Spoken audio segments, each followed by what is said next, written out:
भक्ति तीन प्रकार की होती है। जो भोगों की चाह, या हमारा नाम हो जाए, हमारी कीर्ति हो जाए, हमारा ऐश्वर्य हो जाए, बड़ा विचित्र खेल है। अपना नाम करना, गुणगान प्रभु का गा रहे हैं, नाम अपना चाहते हैं। कीर्ति प्रभु की गा रहे हैं, कीर्ति अपनी चाहते हैं। प्रभु की बात कर रहे हैं, प्रतिष्ठा अपनी चाहते हैं।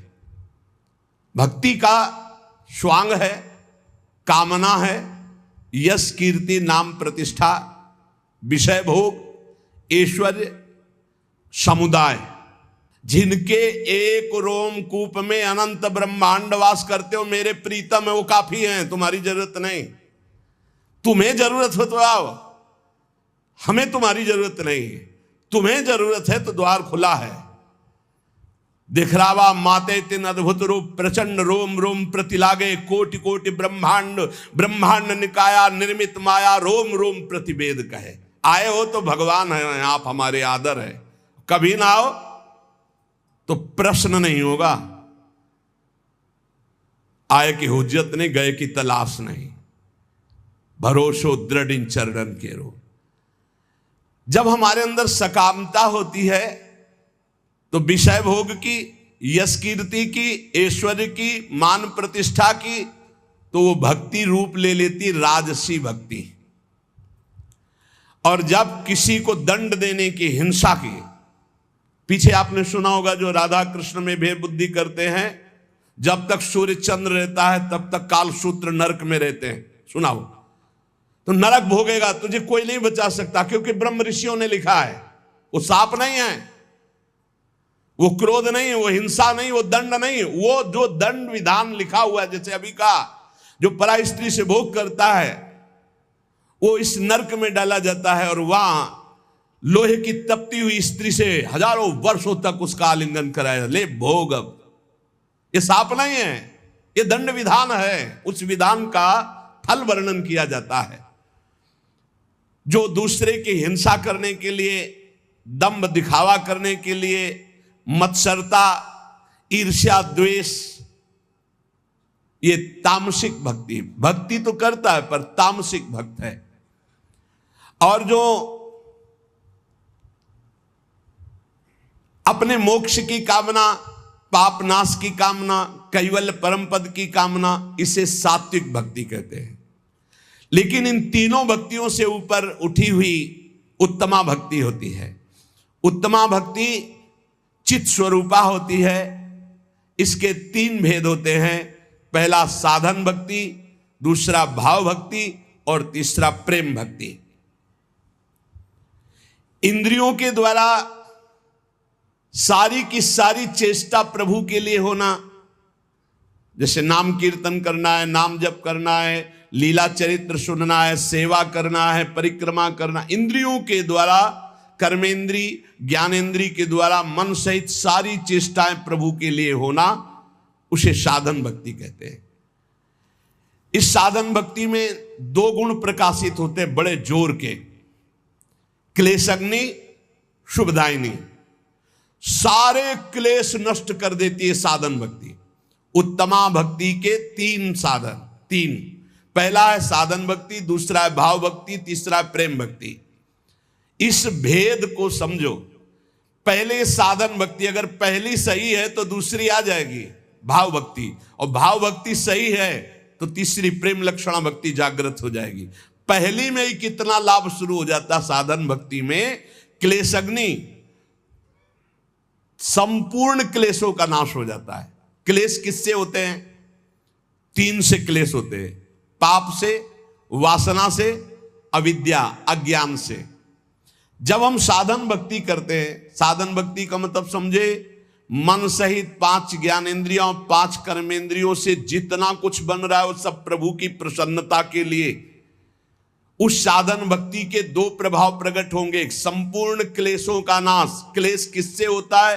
तीन बातों से। पाप से क्लेश होता है, वासना से क्लेश होता है, और अज्ञान से क्लेश होता है। ये साधन भक्ति में ज्ञान प्रकाशित हो जाता है, संपूर्ण वासनाएं भस्म हो जाती है और पाप नष्ट हो जाता है। इसलिए क्लेश अग्नि, संपूर्ण क्लेश का नाश साधन भक्ति में ही हो जाता है।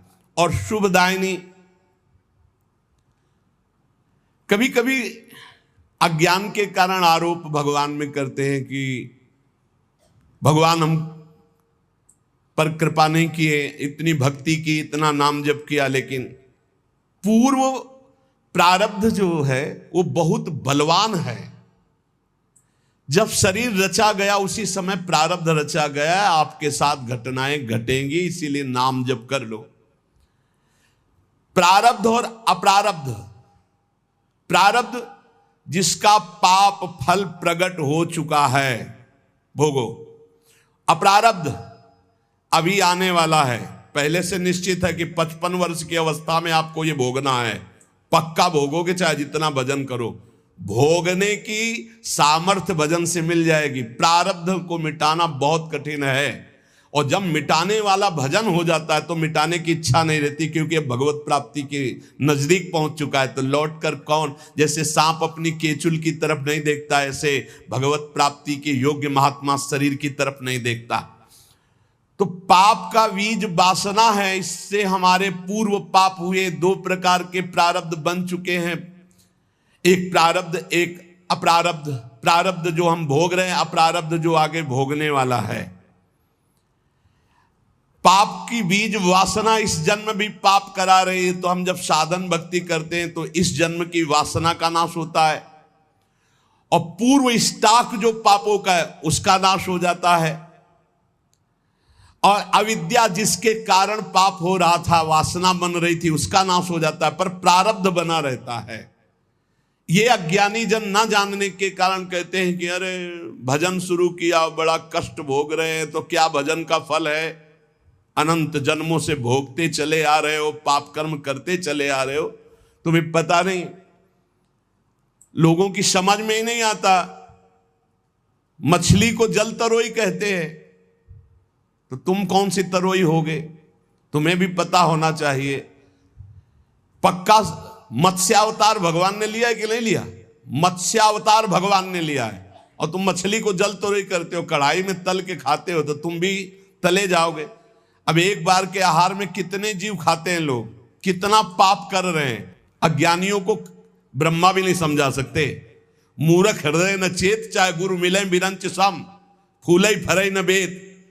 बांस में चाहे जितनी खाद पानी लगा दो, वहां सेव संतरा नहीं लगने वाले। ऐसे ही जो मूर्ख स्वभाव के लोग होते हैं, नहीं समझने वाले। जब साधन भक्ति का अनुष्ठान किया जाता है तो उससे 2 प्रभाव प्रकट होते, क्लेश अग्नि और शुभदायिनी। क्लेश अग्नि, पाप से क्लेश होता है, वासना से क्लेश होता है, विद्या, तीनों का नाश हो गया। लेकिन प्रारब्ध और अप्रारब्ध, आगे आने वाला भोग, ये दोनों भोगने पड़ेंगे। इसलिए हिम्मत जुटाओ, नाम जप के द्वारा इतने बलवान बनो कि प्रारब्ध आवे और हंसते हुए भोग लो। प्रारब्ध का नाश करने की जब योग्यता आती, तब नाश करने की इच्छा नहीं रह जाती, और जब तक नाश करने की इच्छा, तब तक योग्यता नहीं आई। सब क्लेशों का मूल कारण भगवान का भजन न होना, भगवत विमुखता है। तो जब हम भक्तों के संग के प्रभाव से साधन भक्ति का अनुष्ठान करते हैं, तो सारे क्लेशों का, दुखों का नाश हो जाता है। अब आगे दुख नहीं है, बस इतना ही है रास्ता जिसको आप भोग ले। सर्व दुख नाशकत्व, ये क्लेश अग्नि से हो गया। अब शुभ, शुभ का अर्थ है साधक के जीवन में परम मंगल, परम आनंद का विधान, ये नाम से प्रकट होता है। श्री हरिवंश चंद्र शुभ नाम, सब सुख सिंधु प्रेम रस धाम, जाम घटी बिसरे नहीं। एक क्षण न बिसरो, हर समय नाम जप करो, ये महाशुभ प्रकाशित कर देगा। शुभ से क्या होता है? जैसे क्लेश अग्नि से वासना, पाप, अविद्या का नाश, प्रारब्ध के भोगने की सामर्थ्य आ गई। शुभ से क्या होता है? बोले शुभ सारी दैवी संपदा प्रकट कर देती है। साधन भक्ति से विषय सुख, ब्रह्म सुख, पारमेश्वर सुख, ये सभी प्राप्त हो जाएगा। आपको विषय सुख चाहिए तो भी साधन भक्ति करो, आप देखो विषय सुख प्राप्त हो जाएगा, ब्रह्म सुख प्राप्त हो जाएगा, परमेश्वर सुख प्राप्त हो जाएगा। और अगर इन सुखों की चाह न करो तो प्रेम प्रकट हो जाएगा। साधन भक्ति करते करते भाव प्रकट होता है। भाव भक्ति, तीन भेद उत्तमा भक्ति के, पहला साधन, फिर भाव, फिर प्रेम। साधन भक्ति, भाव भक्ति, प्रेम भक्ति। साधन ही भक्ति में चकाचक आनंदमय हो जाता है। सारे क्लेश, पाप, वासनाएं, अविद्या नष्ट हो गई और सब शुभ दैवी संपदा प्रकाशित हो गई। मंगल भवन भगवान की तरफ वृत्ति संपूर्ण रूप से, ये शुभ। अब भाव भक्ति दो गुण प्रकाशित करती है। साधन भक्ति दो प्रकाशित किए, क्लेश अग्नि, शुभदायिनी, और भाव भक्ति दो गुण प्रकाशित किए, मोक्ष लघुताकृत और सुदुर्लभा। क्लेश अग्नि और शुभदायिनी तो इसमें आ ही गए अपने आप, साधन भक्ति के लक्षण। भाव भक्ति में तो समा ही गए ये क्लेश अग्नि और शुभदायिनी, पर इसमें मोक्ष लघुताकृत और सुदुर्लभा। बड़ा सुंदर। इस भाव भक्ति में चार लक्षण हो गए, क्लेश अग्नि, शुभदायिनी, मोक्ष लघुताकृत और सुदुर्लभा। मोक्ष लघुताकृत, इतना आनंद प्रकट होता है भाव में कि मोक्ष भी लघु लगने लगता है।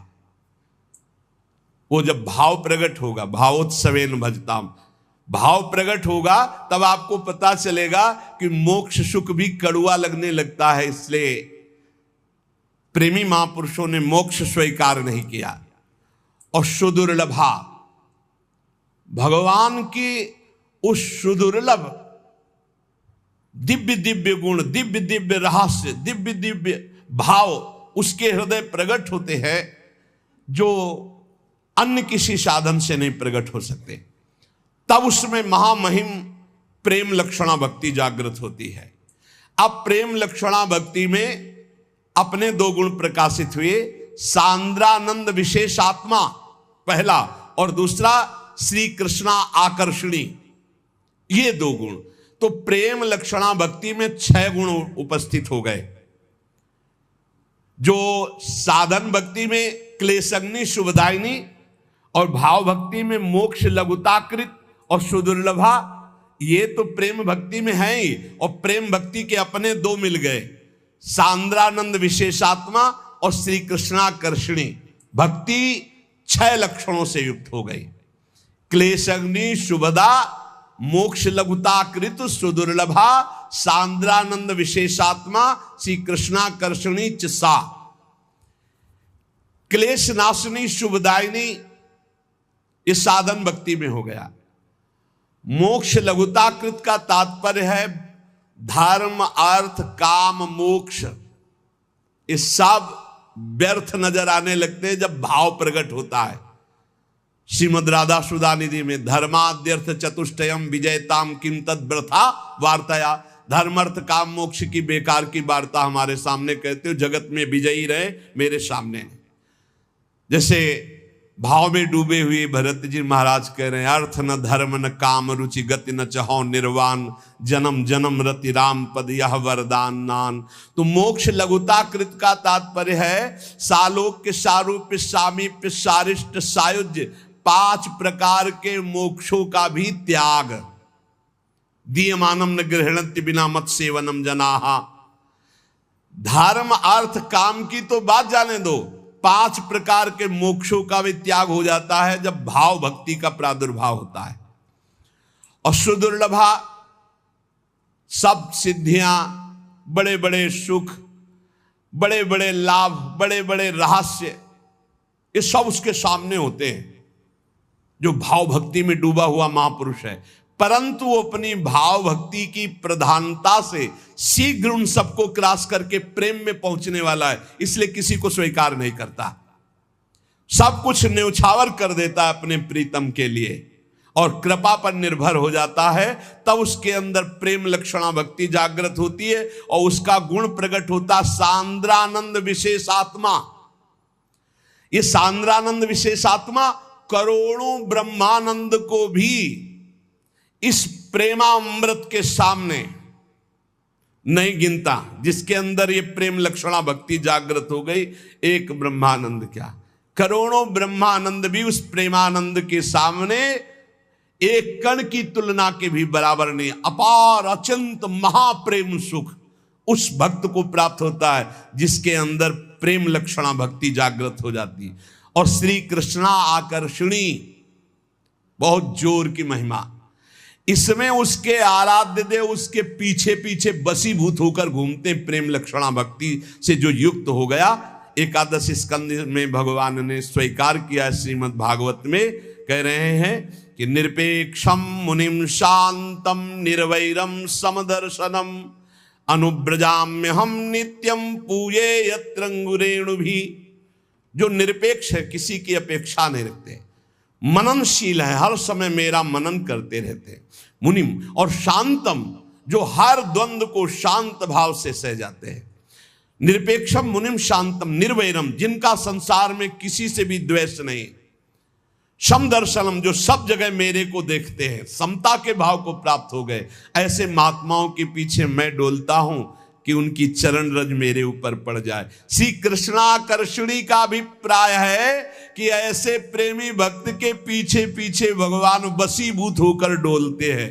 भक्तन पाछे यो फिरे ज्यो बछड़ा संग गाय। उपासक को उत्तमा भक्ति का अनुष्ठान करना चाहिए, जिससे भगवत प्रेम का हृदय में प्रादुर्भाव होता है।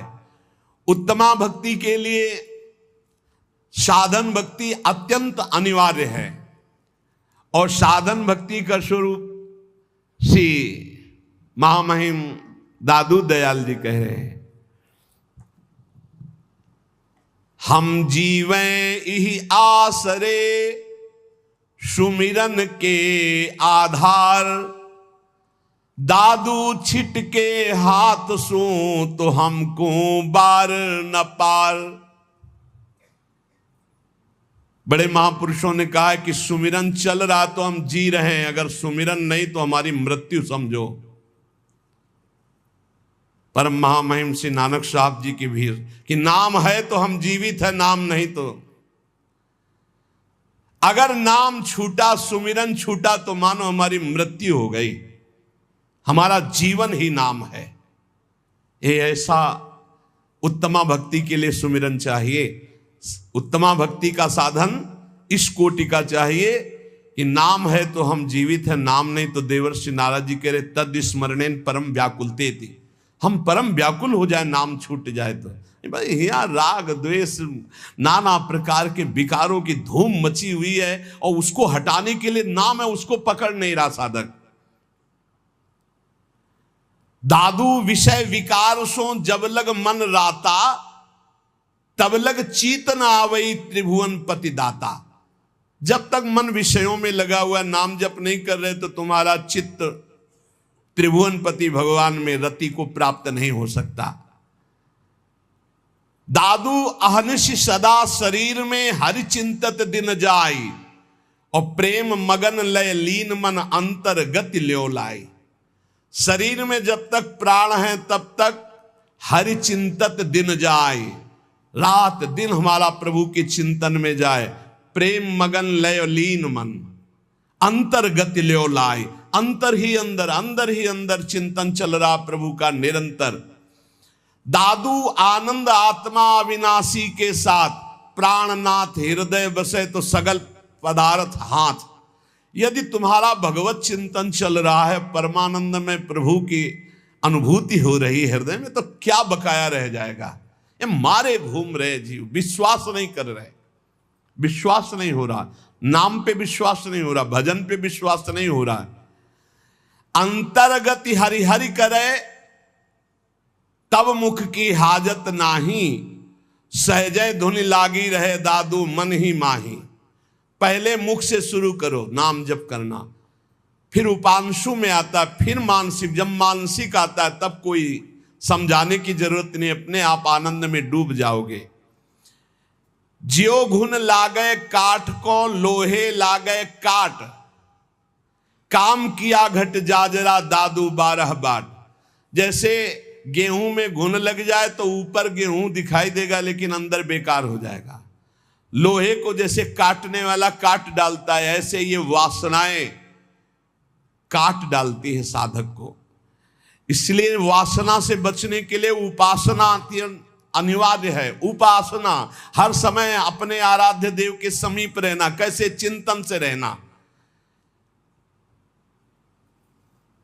दादू कहे जो तू राखे साइया, तो मार सके ना कोई, बाल न बाका कर सके जो जग बैरी होए। यदि नाम निरंतर चल रहा, मेरा ईश्वर मेरा प्रीतम मेरी रक्षा कर रहा है, तो काम क्रोध लोभ मोह मद मत्सर ये बाल बाका भी नहीं कह सकते। जे सिर सौंप्या राम को, सो सिर भया सनाथ। आहा, दादू दे उरण भया, जिसका तिसके हाथ। प्रभु ने दिया था जीवन, प्रभु को समर्पित कर दिया। जो प्रभु को समर्पित कर दिया, जिसका सर प्रभु के हाथ में, कौन त्रिभुवन में ऐसा पैदा हुआ कि उसका बाल बाका भी कर सके। हाँ, प्रभु मंगल विधान करते रहते हैं, वो बड़े बड़े भक्त जन जानते। बाहरी लोग तो कहेंगे उनको कष्ट दिया गया, उनको कष्ट दिया गया, लेकिन जिनको कष्ट दिया जा रहा है उनको वो परमानंद है जो केवल उनका हृदय जानता है, दूसरे नहीं जानते हैं। इसलिए दादू जो साहब को भावे नहीं, सो सब परिहरि प्राण। मनसा वाचा कर्मना, जेतु चतुर सुजान। जो तुम्हारे इष्ट को अच्छा नहीं लगता वो कभी मत करो। यदि इष्ट के विपरीत करोगे तो धोखा ही मिलेगा। जो उपासक अपने इष्ट के थोड़ा भी प्रतिकूल करेगा तो हृदय जलता रहता है। जो साहब को भावे नहीं, सो सब परिहरि प्राण। संतों से इसीलिए सुना जाता है कि उनका अनुभव भी होता है। किसी साधक से कह रहे थे कि तुम्हें सिद्धावस्था प्राप्त करने के लिए कोई विशिष्ट साधना नहीं करनी, क्योंकि जैसे बट वृक्ष की छाया में बैठे हुए को धूप नहीं लग सकती, ऐसे गुरु कृपा पात्र को माया नहीं सता सकती। बस तुम एक आज्ञा का पालन करो, असंग रहो। शरीर से असंग रहो और मन से भी असंग रहो, अपने आप सिद्ध हो जाओगे, अपने आप भगवत प्राप्त हो जाओगे। जो गुरुजनों के वचनों को मान ले तो सिद्धि गुरुजनों के वचनों में होती है। मोक्ष मूलम गुरु कृपा, समझो पहले। मोक्ष मूलम गुरु कृपा, तुम ऐसा करो तुम्हारा काम हो जाएगा। भला ऐसा करने से काम कैसे हो सकता है? खत्म खेल, गए तुम। ऐसा करो काम वो पक्का हो जाएगा, पक्का हो जाएगा। बिना पढ़े चारों वेद प्रकाशित हो गए, ऐसा कैसे हो सकता है? ये गुरु कृपा। गाय चराने को आदेश कर दिया, गाय चराते ही ब्रह्म प्राप्त हो गए। दादू जो साहब को भावे नहीं, सो बाट न बूझी रे। जब लगिए मन थिर नहीं। ये मन चंचल है ना। साहब कहते हैं इस गली चलो, वो नहीं, वो इस गली चलेगा। अरे वो रास्ता नहीं चलना जिसमें हमारे साहब का आदेश नहीं। साहब हमारे गुरुदेव हैं, साहब हमारे ठाकुर जी हैं, ये शास्त्र हमारे साहब हैं जो आज्ञा कर रहे हैं, हमको वैसे चलना है। साईं सो सन्मुख रहे, इस मन सो जूझ रे। मन से लड़ना पड़ेगा। जो मन से लड़ गया वही बहादुर। दूसरे को पटक देने वाले तो आपको मिल जाएंगे, लेकिन मन को पटक दे ऐसे मिलने कठिन है। मन की पटकी खाने वाले तो करोड़ों अरबों मिलेंगे, लेकिन मन को पटक दे ऐसा कोई गुरु का चेला मिलेगा। गुरु मेहरबान तो ये चेला पहलवान। अब पटक देगा अपने मन को। युक्ति पा गया ना।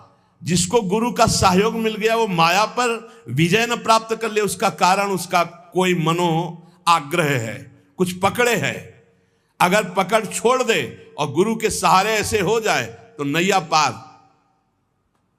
एक बोर्ड लिए खड़े थे, जब आ रहे थे कह रहे थे दरिया भी तेरी, लहर भी तेरी, नैया भी तेरी और खेवैया भी तेरी। अब क्या मुझे परेशानी।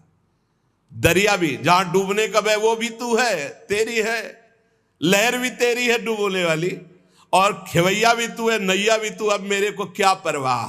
बिल्कुल परम सत्य। वही दरिया है, वही लहर है, वही नैया है, वही खेवैया है। बस समझ जाओ और पैर पकड़ ले। हरि का आश्रय। मामे में प्रपद्यन्ते माया में ताम तरंति ते। दादू जो साहब को भावे नहीं, सो बाट ना बूझ रे। साई सो सन्मुख रहे, इस मन सो जूझ रे। मन से लड़ना पड़ेगा। अगर गुरमानी हो गए तो माया मुक्त हो गए, मनमानी हो गए तो माया में फंस गए। अपने साहब को जो ना भावे वो नहीं करना चाहिए, नहीं भोगोगे। देखो, एक प्रश्न किया परसों कि जब महापुरुष होते हैं तब ये माया समझने क्यों नहीं देती कि ये महापुरुष है? ऐसा क्यों होता है? जब वो होते हैं तब समझने नहीं होते, जब बाद में चरित्र पढ़ते तब लगता है यार बहुत बड़ी निधि थे, चले गए। हम कहीं वर्तमान में दुर्योधन भी नहीं समझ पाया भगवान श्री कृष्ण को, क्योंकि वो स्वयं ऐसे लीला बिहारी रचना रचते हैं कि समझ न पावे। बड़े बड़े सिद्धों में ऐसी लीलाएं रही हैं कि लगता था कि ऐसा कैसे हो सकता है। इछावर ये फतेहपुर जिला में है, जब भ्रमण कर रहे थे, ये यमुना के किनारे पड़ता है, तो वहां कुछ दिन रुके। तो इधर बिंदौर है, इधर इछावर है। इछावर में फक्कड़ स्वामी रहते थे, फक्कड़ स्वामी। उनको फक्कड़ कहते ही थे। फक्कड़ किसे कहते हैं? फिकर फार फकनी करे ताको नाम फकीर। निश्चिंत महात्मा, जिसमें चाह मिटी, चिंता मिटी, मनुआ बेपरवाह, उनको कहते फक्कड़ महात्मा। कोई फिकर नहीं, कोई चिंता नहीं, बस एक लंगोटी पे रहते थे और 1000 गुड़िया का माला रखते थे, रुद्राक्ष का मोटा वाला। और गांव के लोग जब कोई भक्ति से उनके पास बाहरी जाना चाहता तो पहले ही लगे थे, कह देते हाथ जोड़ते मत जाओ। हमारे स्वामी जी को आप एक शब्द नहीं बोलेंगे, अगर जाना है तो जाओ, तुम्हें किस तरह स्वागत करेंगे भगवान जाने, पर आप बोलने की हिम्मत नहीं रखते। अगर उनका अपमान करोगे तो हम खड़े हैं, हम लोग, आप जाओ मत, हम पहले आपसे बता रहे हैं। और वो बड़े अलबेले महात्मा थे, लाखों की कामनाएं सिद्ध कर दी। वो सिद्ध महापुरुष थे, पर सिद्ध करना उनका बहुत विचित्र था। एक पुलिस विभाग के बड़े अधिकारी थे, उनके संतान नहीं हो रही थी। सुना फक्कड़ बाबा के पास समस्त कामनाएं पूर्ण हो जाती हैं, तो पूरे अपने लाभ लश्कर के साथ गांव के लोग पहले ही लगे रहते, बाहर दूर, उनको भी नजदीक नहीं रहने देते फक्कड़ स्वामी, दूर से। उनका साहब हाथ जोड़ते मत जाओ। बोले नहीं, हम तो बड़ी श्रद्धा से जा रहे हैं। बोले वहां श्रद्धा की पूजा नहीं होती, वहां दूसरी श्रद्धा चलेगी। बोले जो कुछ होगा सहेंगे। बोले साहब हम बर्दाश्त नहीं कर पाएंगे अगर हमारे स्वामी जी को आप कुछ बोले। बोले कुछ नहीं बोलेंगे। गए जो ही वो तो अस्थिमात्र हुए रहे शरीरा, ऐसे थे। जो ही दृष्टि गई सो शास्त्र नाम की तरह गालियां शुरू कर दी। अद्भुत, ये बड़ी विचित्र गति। इसीलिए बाद में कैसे, अब वो तो सत्संगी होंगे तभी इतना सहनशील थे। नजदीक गए, कहा स्वामी जी हर उपाय करके देख लिया है, संतान नहीं हो रही, और संतान के बिना हमें अपना जीवन व्यर्थ लग रहा है। पत्नी बगल में, उनका प्रणाम करो।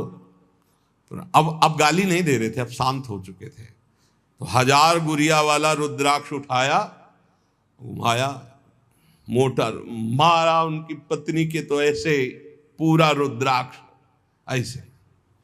अब वो चीख पड़ी। गांव के लोग बिल्कुल अलर्ट खड़े रहते थे, क्योंकि उनका व्यवहार ऐसा था कि हर एक बर्दाश्त नहीं कर सकता, और वो बहुत गंभीर थे। ऐसे ही खड़े रहे। तो उनका जा, जब हो जाए तब आना, यहां संतों को भंडारा कर देना। ऐसे सिद्ध पुरुष, बड़े बड़े महापुरुषों ने जो चेष्टाएं की, उनको उस समय समझ पाला कि ये साक्षात श्री भगवान है। बड़ा मुश्किल है, बड़ा मुश्किल है। और जब वो पधार जाते हैं, उनके जब चरित्र लिखे जाते हैं, तब समझ में आता है कि ओहो, ये तो ऐसी बड़ी निधि। जब लग ये मन थिर नहीं, तब लगी परस न होई, दादू मनवा थिर भया सहजय मिला सोई। वो यहीं बैठा है, परमात्मा आप में बैठा है, आपके समीप बैठा है, आपके आसपास है। आपका मन विश्वास कर ले, आपका मन स्थिर हो जाए, आपका मन प्रेम से युक्त हो जाए, अभी भगवत साक्षात्कार कहीं दूर नहीं है। ते समाज गिरजा में रहू अवसर पाई बचन एक कहू हरि व्यापक सर्वत्र समाना प्रेम ते प्रगट होए में जाना। जब प्रथम गुरुदेव भगवान 2 वर्ष के बाद अंतर ध्यान हुए तब जो घाटा लगा उसकी पूर्ति वृंदावन में आकर के श्री जी ने की। गुरुदेव भगवान पुनः इस रूप में मिले, नहीं तो जो हृदय पूरा जलता रहा उसको कैसे बताए। गुरु की छाया में रहने वाला उपासक कैसा निर्विघ्न होता है, और जब छाया हटती है तो पूरी धूप सहनी पड़ती है, और उस धूप को सहकर माया की कोई आगे निकल जाए कोई बिरला ही होता है। इसलिए धन्य भाग हैं जो गुरु छत्र छाया में है। इसलिए साहब की आज्ञा से चले, मन से लड़ाई लड़े, मनमानी कोई भी आचरण ना करे।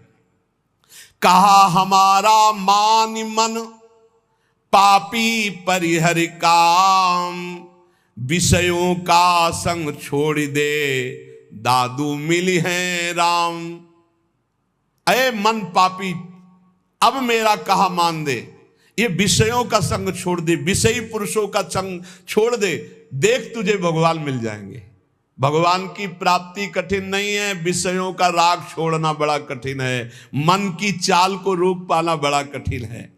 श्री चरणदास जी महाराज, जिन्हें हरि भक्ति प्यारी हो, माता पिता सहज छुटी जावे, छुटे सुत अरु नारी हो।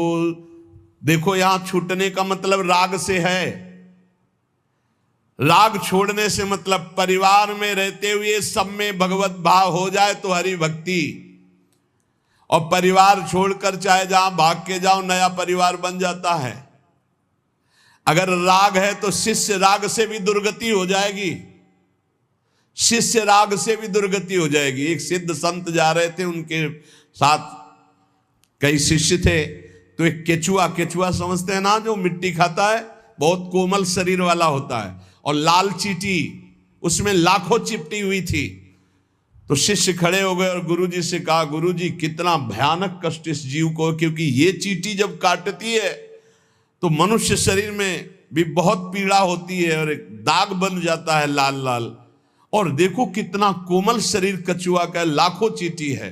बोले मैं ध्यान के द्वारा देख कर कह रहा हूं, ये पूर्व जन्म में गुरुजी थे केचुआ जी, और ये जितने सब चेला जी हैं ये सब पीड़ा पहुंचा रहे हैं, क्योंकि इन्होंने ठग करके इनसे अर्थ का शोषण किया था, और इन्होंने विवेक पूर्वक गुरु नहीं बनाया था, तो दोनों की दुर्गति हो गई। ये चींटी बनकर गुरुजी को नोच रहे हैं और गुरुजी कछुआ बनकर के।